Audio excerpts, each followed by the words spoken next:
Breaking new developments on the frantic search for Nancy Guthrie. Officials confirming that one of the ransom notes sent to the media has a 5 p.m. deadline today. Now, it's unclear what time zone that is. They also confirmed that the blood found on her porch does in fact belong to Nancy Guthrie. Last night, the family made an emotional plea for her safe return. And earlier, the Pima County Sheriff gave some hope that Nancy Guthrie is still alive. We believe Nancy is still out there. We want her home. Our department, the Sheriff's Department, along with all of our partners at the FBI, have been working around the clock. And we just want her home and find a way to get to the bottom of all of this. Jonathan Hunt is standing by in Tucson. He has the latest news update for us. Hi, Jonathan. Hi, Dana. What we did not get today were answers to the biggest, most important questions. Where is Nancy Guthrie? Who has her under their control right now? What we did get was a lot of new granular detail about the timeline leading up to her disappearance. The fact that she had dinner with family members believed to be her daughter Annie and Annie's husband Tommaso on Saturday night. And then this fascinating 41-minute critical time period beginning at 1:47 a.m. on Sunday. That is when her doorbell camera was disconnected. And then around 2:12, something was captured. They believe it was a person on another camera. What they don't know is where the video from that is. There may not, in fact, be any video from that moment, but the camera detected something. And then at 2:28, Nancy Guthrie's pacemaker that she wears disconnected from her Apple Watch and her iPhone. So the assumption, obviously, is that is the point at which she was taken from her home. But the big question, who has her? The sheriff says no answers to that. Listen. At this time, we have not identified a suspect or a person of interest in this case. We are working our best to do that. But to be clear, we have nobody of interest or any suspects that you would consider a prime suspect. I wouldn't say anybody's ruled out yet, because what if I rule you out and then later I learn something else? No. Now, you'll remember that earlier in the week, the Sheriff's Department said they were releasing the crime scene at the home. They had done their work there. Well, that turned out not to be the case, because less than 24 hours yesterday evening, they went back to the house in force. Sheriff's deputies, Border Patrol agents with K-9 units and FBI agents. They took more items from the house, including what looked to us like some sort of computer terminal or monitor, perhaps, wrapped in brown paper. They put it into a car.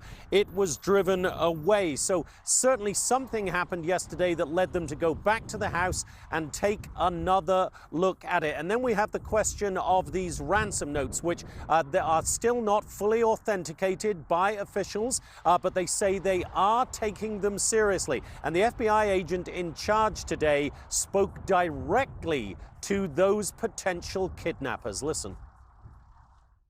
To anyone that may be involved, do the right thing. This is an 84-year-old grandma. This is an 84-year-old grandma that needs vital medication for her well-being. You still have the time to do the right thing before this becomes a worse, much worse scenario for you. Please return Nancy home. So you mentioned that deadline mentioned in the ransom note, Dana, 5 p.m. Now, we assume that by that they mean Arizona time, not Eastern time. That's an assumption. But if they did indeed mean Arizona time, we are less than 2 hours now from that deadline. The FBI and the sheriff would not go into any detail what the threat was of what action might be carried out if that deadline is missed, but clearly it's a very significant time coming up, Dana. Jonathan Hunt, thank you so much, and we'll get some thoughts from around the table here. Jesse Waters, what do you think is happening here? I have no idea. No one knows. Savannah doesn't even know. At one point during the video last night, she said, "Mom, please come home if you can." So we don't know if we're dealing with a kidnapping, a hoax, We don't know anything. Right now, they're just looking for proof of life. Without proof of life, you have nothing. And they're not going to wire all this money to a Bitcoin account if they don't know she's alive. I don't understand the motive, because if it's about money, okay, why would you go to TMZ? Why would you make it such a huge spectacle? It's almost like the people that allegedly kidnapped this mother wanted it to go national, because, you know, if you were to kidnap somebody that didn't have a famous daughter, who couldn't contact the president of the United States, that couldn't bring the FBI into the scene, you just probably go to an anonymous wealthy family and do it cleanly. The blood indicates, because the blood goes from the house all the way out to the driveway and then stops, maybe the blood stops once you get into the car, that means there was a violent struggle and that she resisted. I hope she didn't pass away after they'd kidnapped her, and we're just praying that she's okay, because that would be so sad. It looks professional, though, because they go in and they disarm the cameras. We don't know even if the person was in the house before, as she was dropped off. That's a possibility as well. The second look, the FBI comes in and sweeps the house again. Now, last night at first, we think it's because they missed something in the initial sweep, because they'd cleared the mom's house. But you're just hearing now the FBI, when they come in, they're always going to want to look at it themselves. And then they send the FBI to the sister's house. And there was a little scrutiny placed on the sister and the husband. And we believe they're just there because that might have been the place where they shot this video that was released last night. And it looks like they may have taken the electronics and downloaded the electronics from the sister and the husband, just to make sure everybody is on the same page. Now, the sheriff people are giving a hard time, too. And at first, you're like, why is this guy doing all of these media interviews? And it turns out sheriffs are elected. So this guy's a politician. That's why he's doing so much media. And there's a little frustration, because at one point he's like, okay, well, there was forced entry, but there's not forced entry, and then we're not going to say. And then he's like, well, you know, the son-in-law dropped her off. Now is just the family. So it's very confusing. And the fact that he didn't post a patrol car at the residence for days, when reporters were going up to the house and contaminating the scene and videotaping the blood splatter, it just seemed like a very amateur move. I hope everything is locked down and we're getting a lot closer, because there's another deadline on Monday. And Emily, Paul Morrow said something today that, in his mind, if this is a kidnapping and it's a ransom situation and you have somebody that has medical needs, that you're talking about more than one person being involved. So perhaps that is a way to find a way in to solve the mystery. Yes, and oftentimes communications between co-conspirators are sort of the vulnerability, because ultimately at some point, usually they use some type of digital communication. And I was thinking about everything about this case is obviously so shocking and so heartbreaking.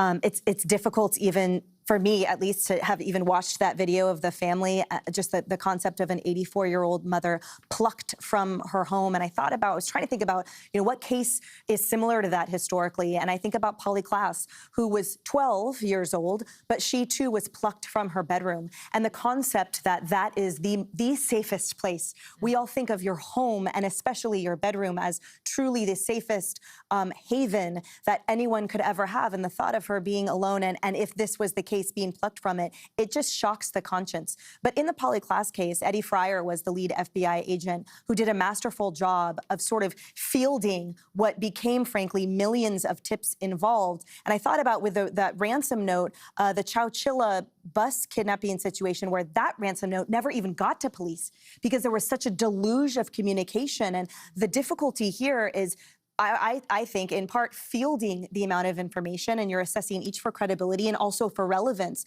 as you parse through. And rightly so, they've encouraged everyone who even thinks they have something irrelevant or small to submit it. And then I think about now, at what point is this a hostage negotiation? At what point, if all of this is true, does the communication between those perps and law enforcement come to light? And I think about Kyle Vowinkle, also FBI hostage negotiator, who managed a 7-year-old boy in Alabama who was taken hostage for days.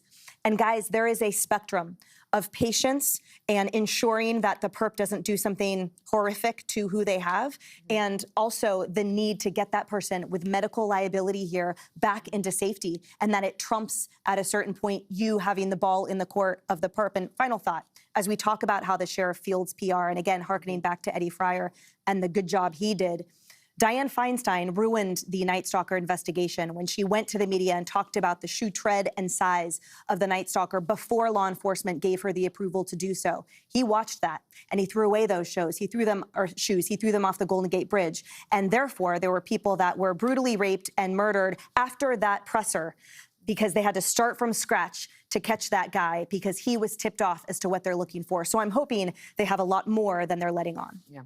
And maybe they do, Greg, and they're not able to tell us because they're on the trail?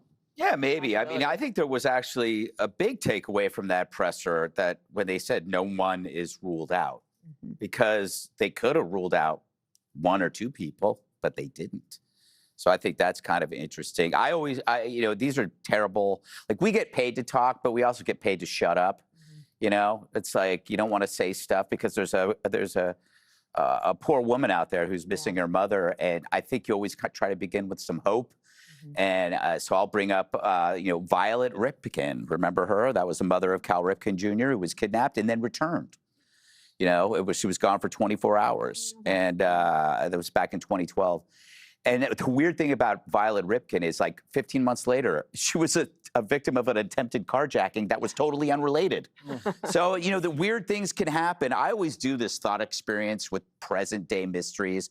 I imagine the Dateline episode 3 years from now, and I let Andrea Canning's narration unfold in my brain, and it helps you kind of, like, direct yourselves to the Occam's razor, outcome that it's probably somebody she knows, or somebody she knows who hired somebody. Maybe they assumed she had money.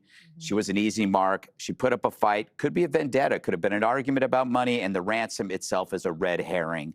Again, the cops said not to rule anyone out, but that's my take. Okay. And Harold Ford Jr., who knows Savannah and her family very well. This is painful. My wife and I know Savannah and her husband and our great friends. Her kids and my kids are great friends. We're obviously heartbroken by the abduction, as everyone around the table is. I watched Savannah yesterday in that taped statement, and knowing her, I know the pain, and I can only the sense of closeness that she shared is genuine. I know her mom. I'm grateful that President Trump called and offered the full force of federal law enforcement to be helpful. I'm a person of deep, deep faith, and I continue just to pray for her health, Ms. Guthrie's health, and her safe return. And Hey, Sean Hannity here. Hey, click here to subscribe to Fox News YouTube page and catch our hottest interviews and most compelling analysis. You will not get it anywhere else.